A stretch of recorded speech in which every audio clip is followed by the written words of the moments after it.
कैसे हैं आप सभी। I hope all are doing well. Market नेविस में आज मैं आपके लिए लेके आया हूँ एक बहुत बेहतरीन setup. Market shrinking face explain small candle strategy for traders. ठीक है, एक ये बहुत अच्छी स्ट्रेटेजी मैं आप लोगों के लिए बताने वाला हूँ। ठीक है, तो इसको एकदम केयरफुली सुनिएगा। ठीक है, सबसे पहले हम यहाँ पर कुछ चीज़ों को नोट कर लेते हैं। ठीक है, जो पहली चीज़ है वो हमें यहाँ पर एक टाइम फ्रेम नोट करना पड़ेगा। तो टाइम फ्रेम हम इसको इंट्राडे के लिए इस चीज़ को थोड़ा सा ध्यान में रखिएगा। इंट्राडे के लिए हम इसको 1 आवर्स का टाइम फ्रेम यहाँ पर हम यूज़ करेंगे।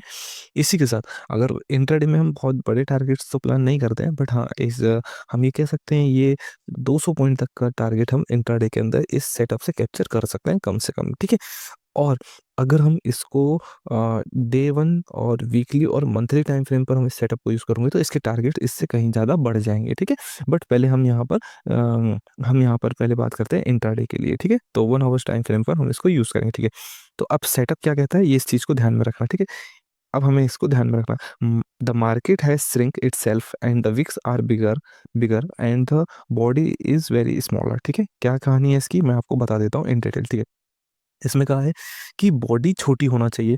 अब आपको ये पता है कि किसी भी कैंडल की बॉडी और विक्स क्या होता है। ठीक है, हम इसको कहते हैं बॉडी, और ये जो बड़े बड़े विक्स होते हैं, ठीक है, स्पाइक्स होते हैं, स्पाइक्स भी हम इनको क्या कहते हैं। ठीक है, स्पाइक्स और विक्स भी मैं इनको कहता हूँ। ठीक है, तो स्पाइक्स बड़े होना चाहिए, बॉडी छोटी होना चाहिए। ठीक है, श्रंक हो जाना चाहिए मार्केट को। ठीक है, तो इस तरीके की कैंडल्स को हमें मार्केट के अंदर नोटिस करना है। ठीक है, इनके ऊपर हमें ट्रेड लेनी है। वो किस तरीके से ट्रेड लेंगे तो उसका एक प्री प्लान मेरे पास है अच्छा सा। ठीक है, तो सबसे पहले तो आइडेंटिफाई क्या करना है, आइडेंटिफाई करना है कि ऐसी कैंडल्स जिनके विक्स बड़े हों। ठीक है, जिनके विक्स बड़े हों और बॉडी छोटी हो, ये चीज ध्यान में रखना। ऐसी कैंडल को हमें आइडेंटिफाई करना है। कोई फर्क नहीं पड़ता कलर क्या है, रेड है या ग्रीन है। ठीक है, ये कोई भी फर्क नहीं पड़ता है। ठीक है, कलर कौन सा है ये फर्क नहीं पड़ता है। ठीक है, तो बस हमें ये देखना है कि यहाँ पर हमें विक्स मिलनी चाहिए बड़ी और बॉडी मिलनी चाहिए हमें छोटी। ठीक है, तो जैसे कि आपको पता है कि अगर हमें ये चीज़ मिल गई तो हमें क्या ध्यान में रखना है।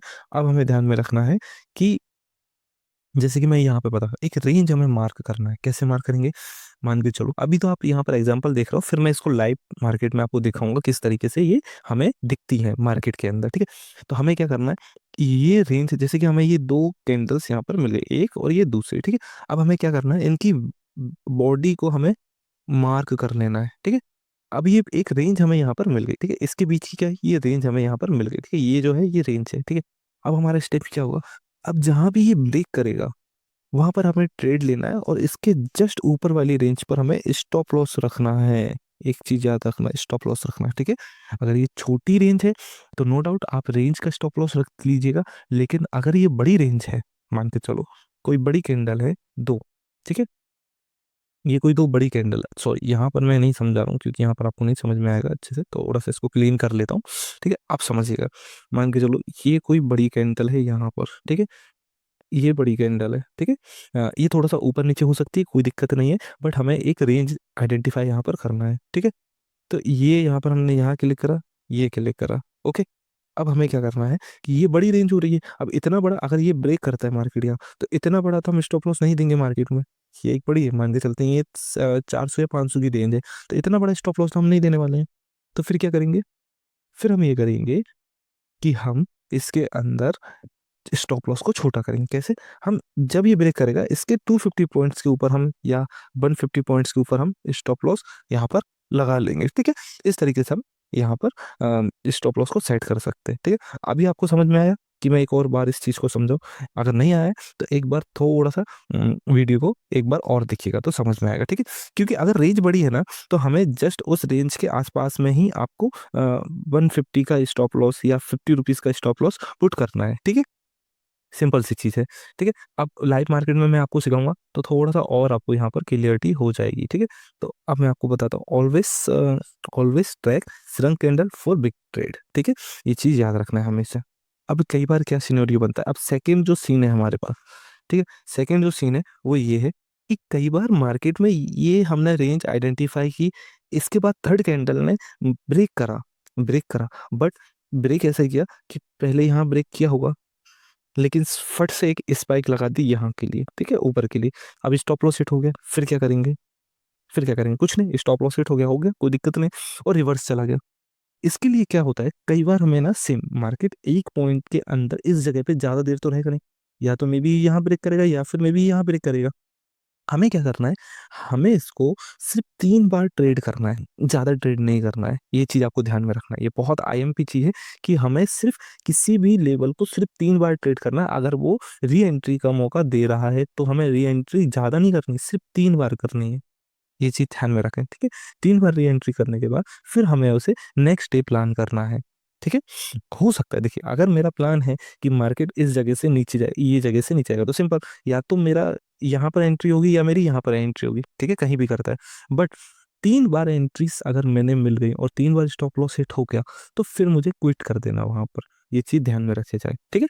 इससे ज्यादा हमें वहां नहीं करना है। अब कई बार क्या होता है कि हमारा प्लान नहीं होता है कि हमें कहाँ प्लान है। कई बार ये फोमो मेरे साथ ऐसा होता था कि मैं कई बार ये प्लान करता था कि नहीं, मार्केट तो नीचे जाएगा जाएगा जाएगा, बट मैं ये नहीं सोचता था कि इन केस अगर मार्केट रिवर्सल हो गया तो फिर मेरा क्या प्लान होगा।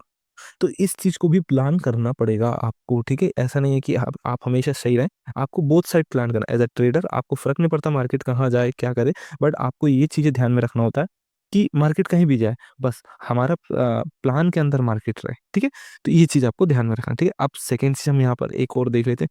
First, the market broken down side, बहुत अच्छी बात, but after that the stop loss got hit.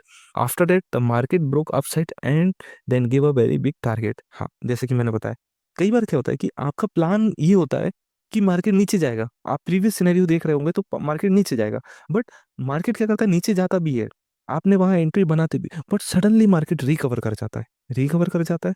तो इससे क्या होता है कि आपका स्टॉप लॉस हिट हो जाता है और एक बड़ा, जो कि आपका प्लान होता है डाउन साइड के लिए, ये चीज आते हैं, ठीक है। बट मार्केट रिकवर कर गया अप साइड के लिए, तो ये आपका प्लान नहीं है, ठीक है। प्लान नहीं है तो आपके पास नहीं आएगा मार्केट, आपके कैप्चर ही नहीं कर पाए, आप सिर्फ देखते रहेगा कि अरे यार ये तो रिकवर कर गया एकदम से, ठीक है। ऐसे ही कुछ चीज मेरे साथ हुई थी प्रीवियस टाइम पर, है ना। एक्सपायरी के दिन की बात है, मुझे जहां तक याद है, ठीक है। तो मैं आपको वो एग्जांपल यहाँ पर दिखाने वाला हूँ, ठीक है। तो यहाँ पर मैं एक कलर यहाँ पर कर लेता हूँ जिससे कि इजी रहे। हुआ क्या था, अब आप ये एग्जांपल यहाँ पर मैं ये वाला दिखाने जा रहा हूँ आपको, आप समझिएगा। देखिए क्या हुआ, सेम रेंज में मार्केट ये बना, ठीक है। यहाँ पर मार्केट ने इस जगह पे पहले ब्रेक करा, ऊपर से आया तो पहले ये ब्रेक किया, मैंने यहाँ पर ट्रेड ली पुट की, बट मार्केट गया भी, नीचे भी गया। आप देखेंगे, इसको मैं थोड़ा सा क्लीन कर लूँ तो आपको यहाँ पर एक विक्स दिख रही होगी, ये देखिए, ये गौर से देखेंगे तो ये विक है, ठीक है, ये विक है, ठीक है। मार्केट नीचे, बट चूंकि मेरा प्लान ही नीचे साइड था, आप देखिएगा कि मैंने यहाँ पर पुट भी बाइंग की हुई है, ये देखिए। एक बार, दो बार, 3 बार ये मैंने पुट बाय करी हुई है, और नो डाउट यहाँ पर बाय की थी तो एक स्पाइक यहाँ पर भी लगा है, बट मैं इसे एवरेज ऑन कर जा रहा, अरे नहीं मार्केट तो अच्छा है, मार्केट तो ब्रेक करेगा करेगा करेगा, ठीक है। बट क्या हुआ, क्योंकि मेरा सिर्फ एक ही वन साइड प्लान था, इस वजह से ये बड़ा मूवमेंट, कौन सा बड़ा मूवमेंट मैं आपको बता देता हूँ, ये बड़ा मूवमेंट कैप्चर नहीं कर पाया, ठीक है। ये मूवमेंट कैप्चर नहीं कर पाया, क्यों था, क्योंकि मैं बता रहा हूँ आपकी वन वन साइड प्लान था ये मेरा, ठीक है। तो बोथ साइड प्लान होना चाहिए। एज अ ट्रेडर आपके माइंड में दोनों साइड प्लानिंग, मतलब एक सिनेरियो बना होना चाहिए, एक प्लान क्रिएट होना चाहिए आपके पास, तब जाके ये मूवमेंट, अगर सोचो मेरा प्लान अगर ऊपर साइड मतलब अप साइड भी अगर प्लान होता तो क्या मुझे ये एक ह्यूज टारगेट नहीं मिलता। आप यहाँ से देखेंगे तो एटलीस्ट 24,580 ये प्राइस यहाँ पर है, और ये कहाँ तक गया, एटलीस्ट ये प्राइस मैं यहाँ तक मानता हूँ, ठीक है, 24,660। क्या ये मेरे कैप्चर में नहीं आता, ठीक है। एक्सपायरी प्रीमियम ज़्यादा तेजी से बढ़ती, ये तो मेरे पास और अच्छे से आ जाता कवर, ठीक है। ये चीज़ होती। कई बार ऐसा होता है कि आपको ये दोनों कैंडल मिली और इन दोनों ने यहाँ पे सिंपल बोथ साइड ब्रेक ना करके सिंगल साइड ब्रेक करा, तो आप देख सकते हो ये, अगर मैं यहाँ पर एक लाइन अगर रेंज बना दूं, सॉरी, ये रेंज अगर मैं बना दूं, तो आप देखेंगे कितना बड़ा ये टारगेट है, यहाँ से यहाँ तक का ह्यूज टारगेट है, और बहुत अच्छी क्वांटिटी में, मतलब बहुत हैवी यहाँ पर सेलिंग देखने को मिली हमें, ठीक है। हैवी सेलिंग देखने को मिली यहाँ पर, तो आप देखिए, ठीक है। इसी तरीके से हम थोड़े से और यहाँ पर देख लेते हैं अच्छे से, ठीक है। सिंपल ये सेकंड, जैसा मैंने बताया था कि इस तरीके से अगर आप बोथ साइड प्लान नहीं करेंगे तो आपको एक बड़ी ट्रेड, बिग टारगेट्स आपको यहाँ पर नहीं मिलने वाले हैं, ठीक है। तो ये चीज़ आपको ध्यान में रखना होगा, और इसी के साथ आज की वीडियो यहीं करते समाप्त। चैनल को लाइक, शेयर और सब्सक्राइब जरूर कर दीजिएगा। Thank you for watching.